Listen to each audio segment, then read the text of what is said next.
আসসালামু আলাইকুম, welcome back to my channel. আজকে আপনাদের সাথে শেয়ার করছি ডিম ভর্তা রেসিপি। এইভাবে যদি ডিম ভর্তা বানান তাহলে পরিবারের সবাই অনেক অনেক বেশি পছন্দ করবে। এই ভর্তাটা যদি একবার বানান বারবার এইভাবেই খেতে ইচ্ছা করবে। তো প্রথমে আমি চুলায় একটি কড়াই বসিয়ে দিয়েছি। কড়াই দিয়ে দিচ্ছি সামান্য পরিমাণ তেল, দিয়ে দিচ্ছি আমি 2টি ডিম।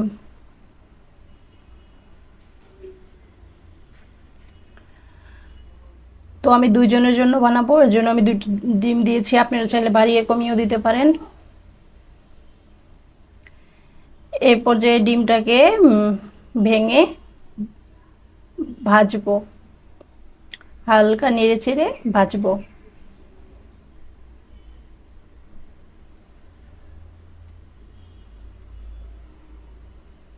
তো দেখতেই পাচ্ছেন ডিমটাকে কিন্তু আমি হালকা ভেজে নিচ্ছি।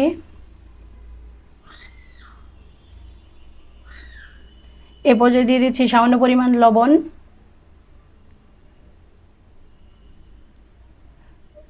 লবণ দিয়ে আমি নেড়ে চেড়ে ডিমটাকে ভেজে নিব।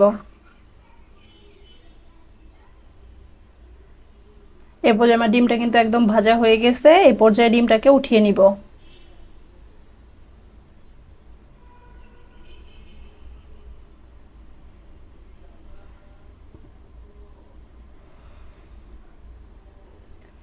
এই পর্যায়ে আমি আবার একটু তেল দিয়ে দিচ্ছি, দিয়ে দিব কালি জিরে। কালি জিরাকে আমি হাতে হালকা ডলে দিয়ে দিচ্ছি। এ পর্যায়ে দিয়ে দিচ্ছি কেটে রাখা 3টি পেঁয়াজ কুচি।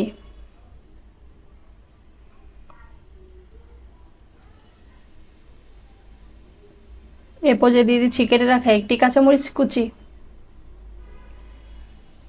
দিয়ে আমি পেঁয়াজটাকে লাল কালার করে ভেজে নিব।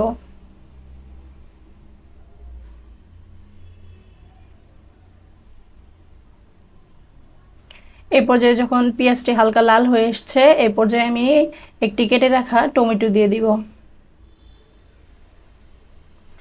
টমেটোকে আমি একদম ছোট ছোট কুচি কুচি করে কেটে নিয়েছি।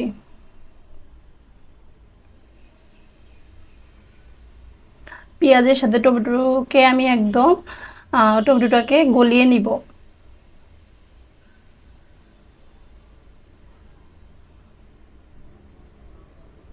তো এই পর্যায়ে দেখতেই পাচ্ছেন টমেটো কিন্তু একদম পেঁয়াজের সাথে মিশে গেছে। এই পর্যায়ে আমি উঠিয়ে নিব। আশা করি এইভাবে যদি একবার বাসায় ভর্তা বানান বারবার এইভাবে সবাই খেতে চাইবে। তো আমি একটি প্লেটে ডিমটাকে আর টমেটো উঠিয়ে নিচ্ছি। এই পর্যায়ে দিয়ে দিচ্ছি কেটে রাখা একটি পেঁয়াজ, দিয়ে দিচ্ছি 3টি শুকনা মরিচ, দিয়ে আমি লবণ দিয়ে মরিচটাকে গুলে নিব।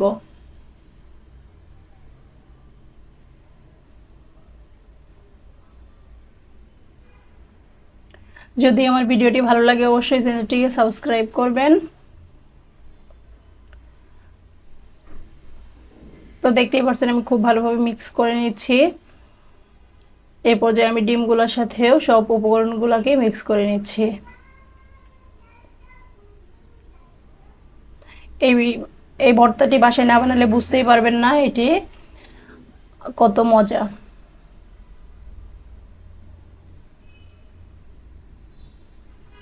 তো আমার ভর্তাটা কিন্তু একদম রেডি। দেখতেই পাচ্ছেন ভর্তাটি কত মজাদার এবং সুন্দর হয়েছে। এই পর্যায়ে উপরে আমি 3টি শুকনা মরিচ দিয়েছি। তো আশা করি ভিডিওটা সবার অনেক বেশি ভালো লাগছে। আজকে এই পর্যায়ে বিদায় নিচ্ছি, আবার দেখা হবে পরবর্তী ভিডিওতে। আল্লাহ হাফেজ।